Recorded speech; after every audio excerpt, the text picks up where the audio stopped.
प्रिय संस्कृत मित्राणि, नमः संस्कृताय। इस डीजी क्लासेज पर अभिज्ञान शाकुंतलम की व्याख्या चल रही है। चतुर्थ अंक है। अभी तक हमने 33 गद्य तक पढ़ लिया है कि शकुंतला बिस्तरे में सोई हुई है, अनेक प्रकार के चिंतन कर रही है कि अंगूठी को दुष्यंत के पास भिजवा दें या किसी शिष्य से अंगूठी भिजवाएं, लेकिन कहें किससे?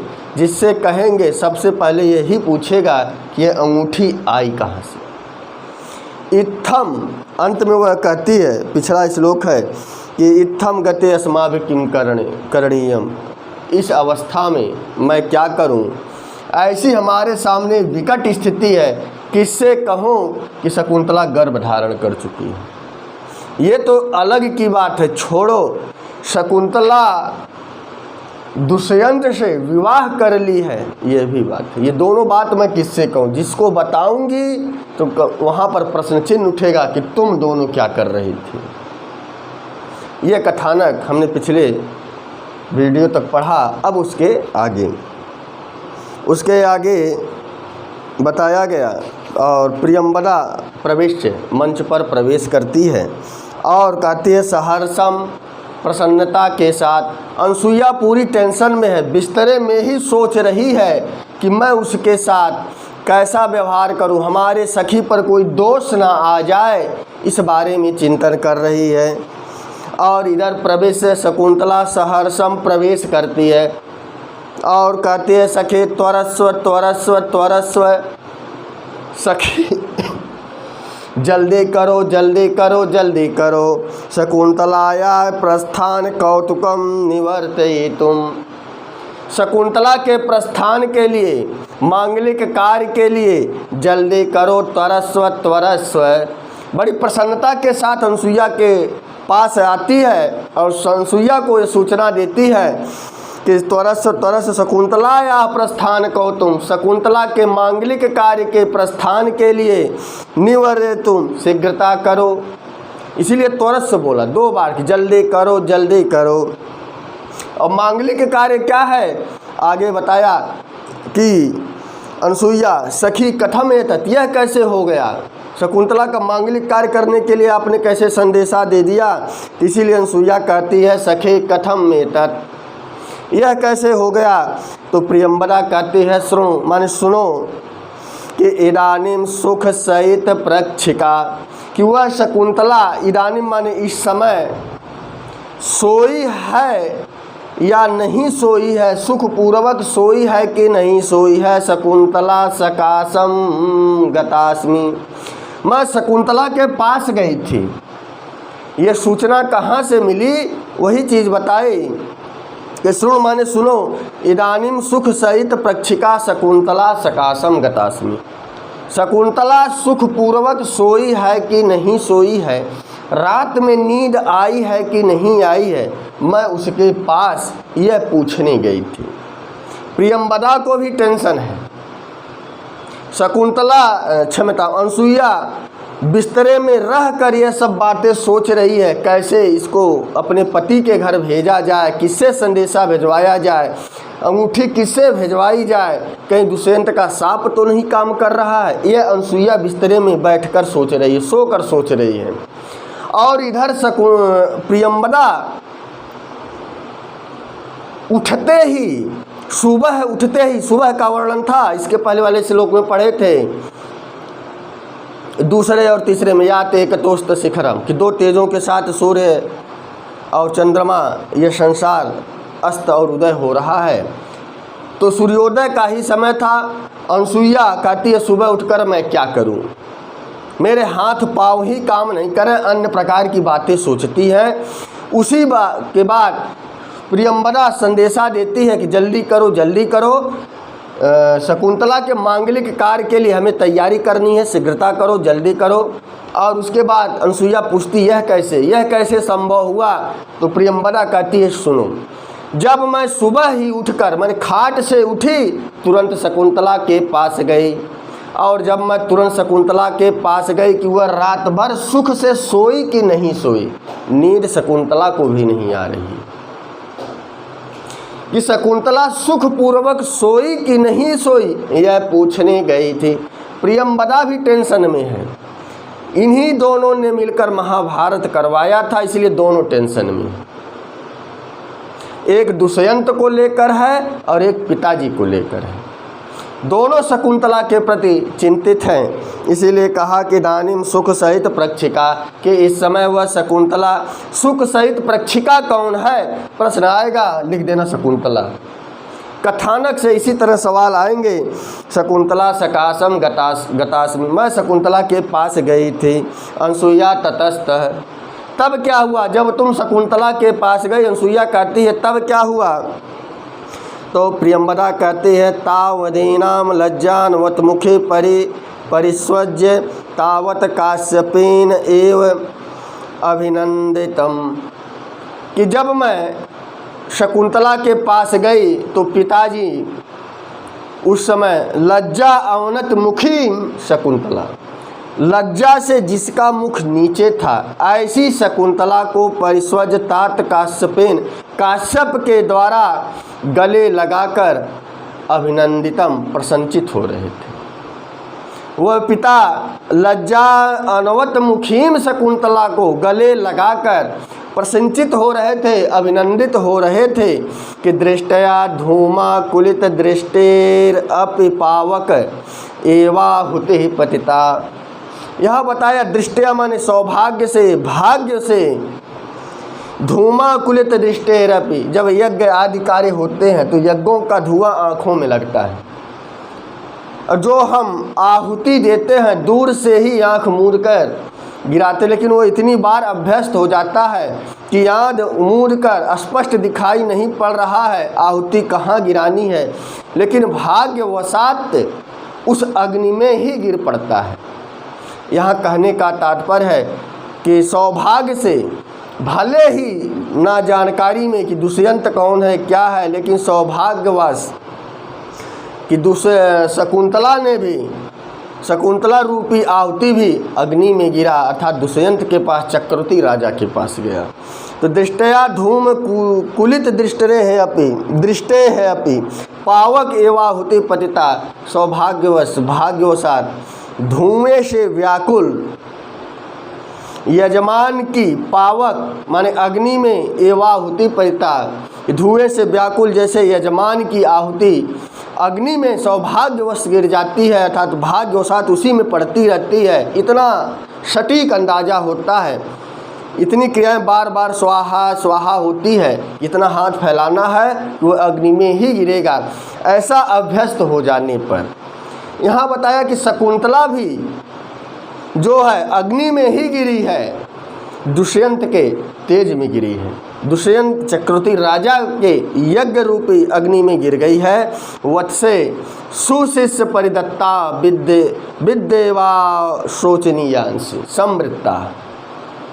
यहाँ वत्से का उसके पिता कहते हैं, हे पुत्रे, सुशिष्य परिदत्ता, योग्य शिष्य को विद्या देकर शोचनीयांश समृत्ता, तुम अशोचनीय हो गई हो, तुम और ज्ञानवान हो गई हो, तुम और समझदार हो गई हो। अशोचनीय का अर्थ क्या हो गया? कि जिसका सोचना भी अच्छा हो। कहने का तात्पर्य है विद्या उसे ही दी जाती थी जो विद्या को बढ़ा सके, जो विद्या की वृद्धि कर सके, ऐसे ही शिष्य को विद्या दी जाती थी। तो यहाँ पर विद्या शकुंतला है और जो सुशिष्य है वह शकुंतला है, क्षम्यता वह दुष्यंत है। कि यह जो विद्या रूपी शकुंतला है वह सुशिष्य के हाथों में पड़ी है, अर्थात वह विद्या विकास ही करेगी, श्री को ही बढ़ाएगी, अर्थात वह विद्या हमेशा आगे की तरफ बढ़ेगी। तो वैसे सुशिष्य परिदत्ता, कि सुशिष्य को दी गई विद्या जैसे सुश्री को, विद्या श्री को प्राप्त होती है, विद्या बढ़ाती है, विद्या लोगों में फैलाती है, विद्या लोगों को दी जाती है सुंदर शिष्य के द्वारा। जो अच्छा शिष्य होगा योग्य शिष्य होगा। उसी तरह यह विद्या रूपी शकुंतला सुशिष्य के हाथों में पड़ गई, इसीलिए यह अशोचनीय है। इसीलिए मैं क्या हूँ, संतुष्ट हूँ, समृद्धता हूँ। और आगे बताया अद्यैव आज ही ऋषि रक्षिताम, आज ही ऋषियों के द्वारा रक्षित करके, त्वाम माने तुमको, त्वाम से शकुंतला का बोध हो रहा है, त्वाम शकुंतलाम अर्थात तुम शकुंतला को भर्तु पति के सकाशम माने समीप विसर्जयामित भेज दूंगा। बताया कि अद्यैव ऋषि रक्षिताम त्वाम भर्तु सकाशम विसर्जयामिति, आज ही मैं इसे ऋषियों के द्वारा रक्षित करके, ऋषियों के द्वारा रक्षित करके मैंने साथ में ऋषियों को भेजकर इस शकुंतला को पति के पास भेज दूंगा। क्लियर हो गया। यह प्रियंवदा ने बताया कि जब हम शकुंतला से मिलने गए कि रात्रि में सुखपूर्वक तुम सोई कि नहीं सोई, तो वहाँ पिताजी के द्वारा यह डायलॉग डिलीवरी हो रही थी। यह बात हमने सुनी। अब आगे बताया अनसुईया अथ केन सूचित तात कस्यापस्य वृत्तांत है। अनसुईया को फिर टेंशन हो गया, आखिर यह घटना पिता को किसने बताया। तात काश्यप, यह वृत्तांत पिता को किसने बताया। अथ केन, किसके द्वारा पिताजी को सूचित हुआ, पिताजी को समाचार किसने बताया। तो प्रियंवदा कहते हैं अग्निशरणम प्रविष्टस्य, जब वह यज्ञशाला में, अग्निशरणम जब यज्ञ करने के लिए वह यज्ञशाला में प्रविष्टम माने प्रवेश किए, तो दिया है शरीरीम बिना माने अशरीरी, शरीरीम बिना माने शरीर के बिना, छंदोमया वाण्या, छंदोमयी वाणी नहीं बताया। इतने प्रभावशाली पहले के ऋषि महर्षि थे कि उनके आश्रम में जो भी घटनाएं घटती थी, यज्ञशाला में अपने पूजन स्थान पर बैठते ही उस समय चारों तरफ क्या क्या घटनाएं हुई हैं उस ऋषि को मालूम पड़ जाता था। क्या क्या व्यतीत हुआ है यह मालूम पड़ जाता था, क्या किसके साथ घटना घटी यह मालूम हो जाता था। ऐसी हमारी सनातन व्यवस्था थी, ऐसे हमारे धर्म थे।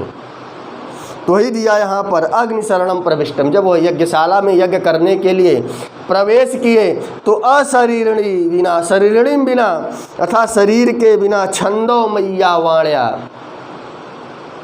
छंदोमय्या वाण्या, छंदोमयी वाणी के द्वारा उन्होंने बताया, या आकाशवाणी हुई जो अशरीरणी थी उसके द्वारा सूचना दी गई कि शकुंतला गर्भ धारण कर चुकी है, शकुंतला दुष्यंत के साथ विवाह कर चुकी है।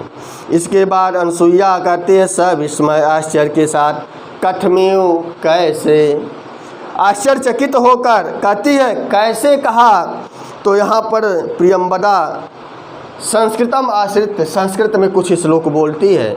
प्रियंवदा संस्कृतम आश्रित, संस्कृत का आश्रय लेकर या संस्कृत में कुछ बोलती है कि दुष्यन्तेना हितं तेजो दधानां भूतये भुव, दुष्यन्तेना हितं तेजो दधानां भूतये भुव, अवेहितनयां ब्रह्मन् अग्निगर्भां समेम्यु, अवेहितनयां ब्रह्मन् अग्निगर्भां समेम्यु। प्रियंवदा ने इस श्लोक को कहा है, इसलिए याद रखिएगा। एक लाइन दे देगा किसने कहा, तो लिखा है कि प्रियंवदा ने संस्कृत में बोला। किस भाषा में बोला, तो संस्कृत आश्रित लिखिएगा, संस्कृत का आश्रय लेकर या संस्कृत भाषा में बोला कि दुष्यन्तेना हितं तेजो दधानां भूतये भुव, अवेहितनयां ब्रह्मन् अग्निगर्भां समेम्यु।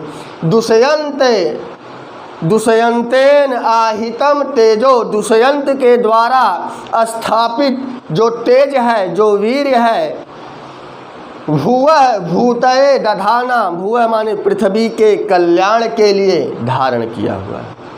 यह दुष्यंत के द्वारा जो शकुंतला के गर्भ में तेज धारण कर दिया गया है, तेज को स्थापित कर दिया गया है, भुव भूतये दधाना, वह पृथ्वी के कल्याण के लिए, तनया माने अपनी पुत्री में, जो तुम्हारी पुत्री में, तनयाम तुम्हारी पुत्री में जो दुष्यंत आहितम तेजो, जो दुष्यंत रूपी वीर्य को आहितम स्थापित कर दिया गया है, तनयाम तुम्हारी पुत्री में, अर्थात वह गर्भ धारण कर चुकी है। और दधानाम भूतये भुव, इससे यह संकेत हो रहा है भविष्य में जो बच्चा होगा वह चक्रवर्ती राजा ही होगा, वह चक्रवर्ती राजा ही बनेगा। भुव भूतये दधानाम, इस पृथ्वी के कल्याण को धारण करने के लिए तनयाम जो तुम्हारी पुत्री ने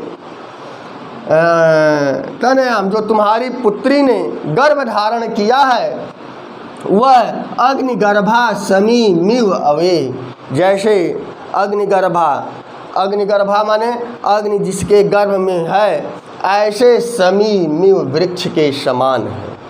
वह तुम्हारी शकुंतला, वह तुम्हारी तनयाम, वह तुम्हारे पुत्रे अग्निगर्भा समीमिव, अग्नि को धारण की मन जिसके गर्भ में हमेशा अग्नि रहती है, ऐसे समी वृक्ष के समान अवे हिमाने समझो। अपनी तनयाम को अग्निगर्भा वृक्ष के समान समझो। समीमिव एक कथानक आप पढ़ेंगे कि अग्नि ने शंकर का वीर्य अपने मुख में लिया तो उसके तेज को नहीं सह सकी, तो वह पीपल के वृक्ष में गई। पीपल के वृक्ष के बाद वह समी के वृक्ष में चली गई। लोगों ने अग्नि को ढूंढा और अग्नि को वहीं पर स्थापित कर दिया। यह कथानक, या एक और कथानक मिलता है कि भृगु के शाप के द्वारा अग्नि समी वृक्ष में जाकर छिप गया था। और समी वृक्ष की विशेषता है इसकी लकड़ी को हल्के रगड़ के द्वारा ही यह जल उठता है।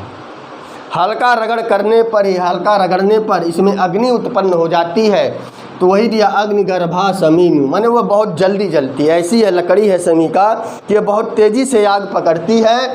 यहाँ बताया कि दुष्यंत ना हिते तेजो, यह जो दुष्यंत रूपी तेज तनयाम तुम्हारी पुत्री में स्थापित कर दिया गया है। भुव भूतये दधानाम, या दधानाम भूत, पृथ्वी के कल्याण के लिए यह तेज स्थापित हुआ है। ब्राह्मण शब्द यहाँ संबोधन है, हे ब्राह्मण, हे कण्व, हे काश्यप, दुष्यंत के द्वारा स्थापित तेज भुव भूतये हुए इस पृथ्वी के कल्याण के लिए है। इसीलिए तनयाम तुम अपनी पुत्री को अग्निगर्भाम, अग्नि जिसके गर्भ में है, ऐसे समी वृक्ष के समान अवे ही समझो। क्लियर हो गया? यह प्रियंवदा के द्वारा श्लोक बोला गया। अब उसके आगे अनसुईया कहती है कि प्रियंवदाम आश्लेष, प्रियंवदा को गले लगा ली। सखी प्रियम में आज मैं बहुत प्रसन्न हूँ। प्रसन्नता की बात ही, अभी दोनों टेंशन में थे। एक रोज़ सुबह उठ कर जाकर पूछ रही थी, उठते ही खटिया से भाग खड़ी होती थी, पहले शकुंतला का जाकर हालचाल पूछे कि रात को नींद आई कि नहीं आई। एक बिस्तरे में पड़ी हुई है, उसका काम में मन नहीं लग रहा है, वह उठकर ही बिस्तरे में पड़ी हुई अनेक प्रकार की बातें सो दोनों टेंशन में थे। और दोनों का टेंशन समाप्त हो गया। अशरीरी छंदोमय वाणी के द्वारा काश्यप को पता चल गया कि शकुंतला गड़बड़ी है और दुष्यंत के द्वारा गड़बड़ी है, और दुष्यंत जो है चक्रवर्ती राजा है। इसीलिए दोनों का टेंशन समाप्त हो गया। आपने पीछे पढ़ा कि सखी त्वरस्व शकुंतला प्रस्थान कौतुकम, शकुंतला के मांगलिक प्रस्थान के लिए तैयारी करो, जल्दी करो। यह आपने पीछे पढ़ कर आए हैं। अब उसके बाद बताया गया कि अथ केन शुचि कि प्रियंवदाम आश्लेष, प्रियंवदा को गले लगा कर अनसुईया प्रियंवदा को गले लगाती है। हे सखी, तो सखी से किसका बोध हो रहा है? प्रियंवदा का, कि मैं आज बहुत प्रसन्न हूँ। प्रियंवदा, मैं आज बहुत प्रसन्न हूँ। किंतु अद्यु, लेकिन अद्यु माने आज ही शकुंतला नियते, आज ही शकुंतला ले जाई जा रही है। इसके कारण इत्यम उत्कंठ्या साधारणम परितोष अनुभवामी, थोड़ा सा खेद भी है कि शकुंतला आज ही जा रही है और अपने पति के पास जा रहे, इस बात का संतोष है। दोनों चीज़ बताई कि किंत अद्यव शकुंतला नियते, शकुंतला आज ही जा रही है। इति उत्कंठा, इतनी सी उत्कंठा है, इतनी सी चाहत है, इतना ही दुख है, साधारण दुख है, लेकिन परितोषम अनुभवामी, लेकिन फिर भी संतोष है। यह अनसुईया कहती है अब उसके बाद प्रियंवदा कहते हैं कि सखे आवाम तावत उत्कंठाम विनोदेश्याम। सखी आवाम माने हम दोनों। प्रियंवदा कहती है हे सखी अनुसुईया, आवाम हम दोनों, अहम आवाम हम दोनों, तावद उत्कंठा विनोदेश्याम, हम लोग तो अपनी दुख को सह लेंगे। विनोदस्याम, अपने दुख को तो हम लोग सह लेंगे। सा तपस्विनी निवृत्ता भवति, लेकिन वह तपस्विनी सुखी रहे। हम अपने दुख को सह लेंगे, शकुंतला के विदाई का दुख सह लेंगे, शकुंतला हमसे दूर चली जाएगी इसका दुख हम दोनों सह लेंगे। लेकिन शकुंतला सा तपस्विनी, सा से किसका बोध हो रहा है? शकुंतला का। तो सा तपस्विनी कौन है? शकुंतला है। वह निवृत्तम, क्या दिया? वह निवृत्ता भवतु, वह सुखी रहे। यही हम दोनों की कामना है। हम दोनों अपने दुख को सह लेंगे, लेकिन सा शकुंतला सा तपस्विनी निवृत्ता भवतु, वह सुखी रहे, वह शकुंतला सुखी रहे। अनुसुईया फिर कहती है कि तेन हेतस्मि चूत शाखा अवलंबिते नारिकेल समुद्रगम एतत् निमित्तमेव कालांतर क्षमा निक्षिप्ता मया केसर मालिका। यहाँ बताया कि तेन, कि मेरे द्वारा, हेत अस्मि, मेरे द्वारा, चूत शाखा अवलंबिते, के चूत माने होता है आम, शाखा माने होता है वृक्ष, कि उस आम की शाखाओं पर अवलंबिते माने लटकाई गई नारिकेल समुद्गक, अर्थात नारियल के डिब्बे। नारिकेल समुद्गक माने होता है डिब्बा। नारियल को ऊपर से काट दो, जो उसका खोखला होता है वह एक डिब्बे के जैसा हो जाता है। तो उस नारियल के डिब्बे में वह नारियल का डिब्बा लटकाया गया है। चूत शाखा अवलंबिते माने आम की डाली पर लटकाई गई है। एतत् निमित्त में, इसी मांगलिक कार्य के लिए कालांतर क्षमा, बहुत देर तक टिकने वाली, अंत में लिखा है केसर मालिका, जो मौल श्री की माला है जिसकी सुगंधी बहुत देरी तक रहती है, ऐसी माला को निक्षिप्ता उस नारियल के डिब्बे में हमने रखा है, मया मेरे द्वारा। अर्थात उस नारियल के डिब्बे में मेरे द्वारा बहुत देरी तक, कालांतर क्षमा, बहुत देरी तक सुगंधी को देने वाली केसर मालिका, मौल श्री की माला रखी हुई है। और बताया कि तद इमाम हस्त संहिताम कुरु, तब तक तुम इसे हाथों में ले लो, हाथों में पकड़ लो। यावद अहम अपि, तब तक मैं, तस्यै, उसके लिए, किसके लिए? उस शकुंतला के लिए, गोरोचना, गोरोचन आदि, यह गाय के मूत्र से बनता है, पीला पदार्थ होता है, और गाय का मूत्र भी पीला, तो उससे किसी प्रकार से संशोधित करके इसको बनाया जाता है गोरोचन। अर्थात गोरोचन का, तीर्थ मित्र का, अर्थात अलग अलग तीर्थों की मिट्टी को, दोर्व किसलया, ये सब मांगलिक कार्य में प्रयोग होंगे, विवाह के समय प्रयोग होंगे।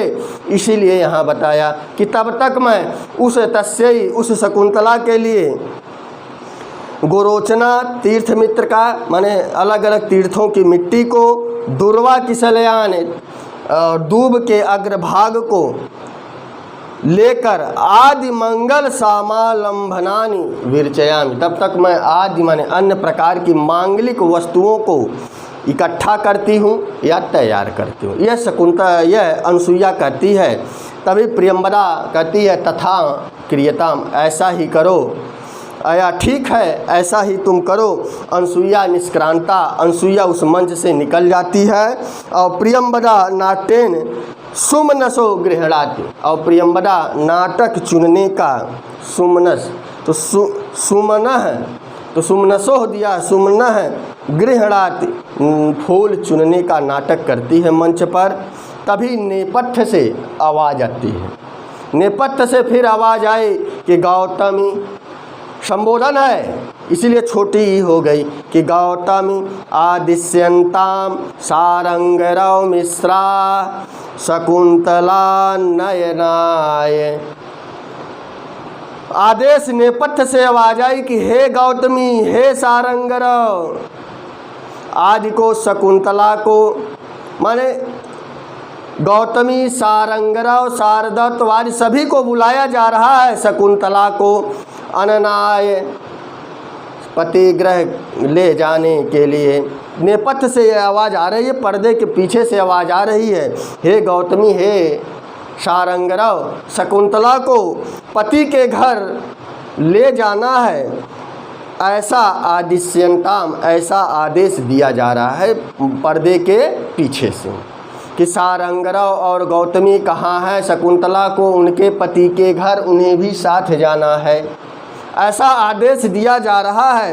प्रियंबदा कर्ण धत्वा, प्रियंबदा कान लगाकर सुनती है, या प्रियंबदा सुनकर अनसुये, हे सखी अनसुईया, त्वरस्व त्वरस्व, दूसरी बार त्वरस त्वरस का प्रयोग आया।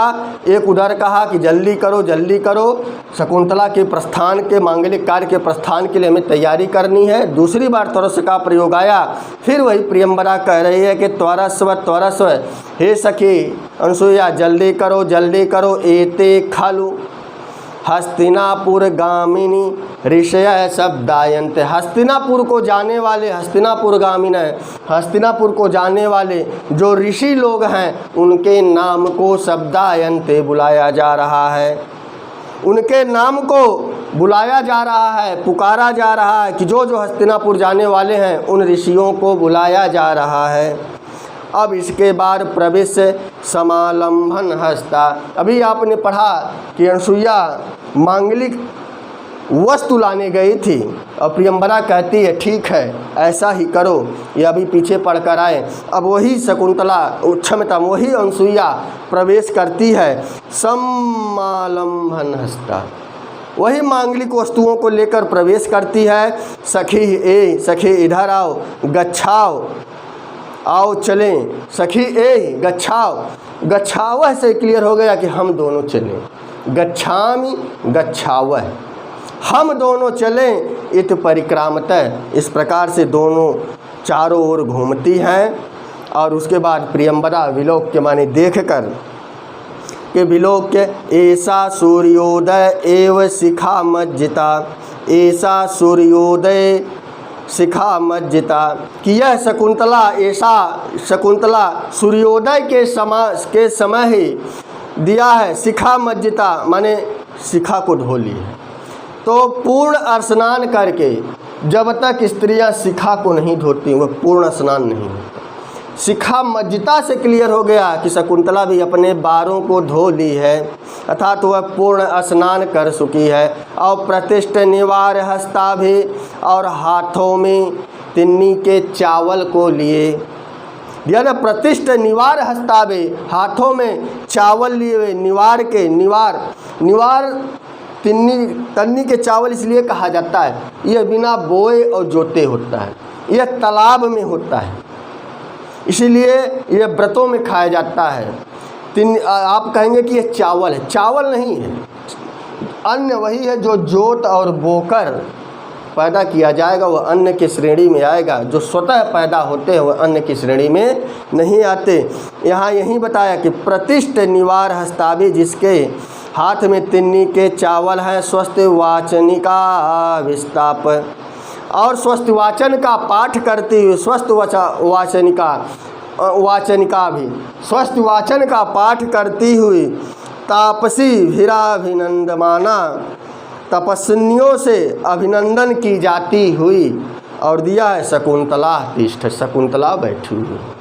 प्रियंबदा देखती है कि शाम सूर्योदय, जैसे ही सुबह का ही समय है, आपने पढ़ ही लिया था, या से एक तो शिकर मैंने सुबह हो गया है, उसी समय की ये सारी घटना है कि शकुंतला सूर्योदय के समय ही, जैसे सूर्य उदा, तो पहले ऋषिगण सूर्योदय से पहले ही नहा लेते थे, तो स्नान करके बैठ चुकी है और पूर्ण स्नान कर लिए, बालों को भी धो ली है और हाथों में चावल लेकर स्वस्थ वाचन का पाठ करते हुए तपस्वियों से अभिनंदित की जाती हुई।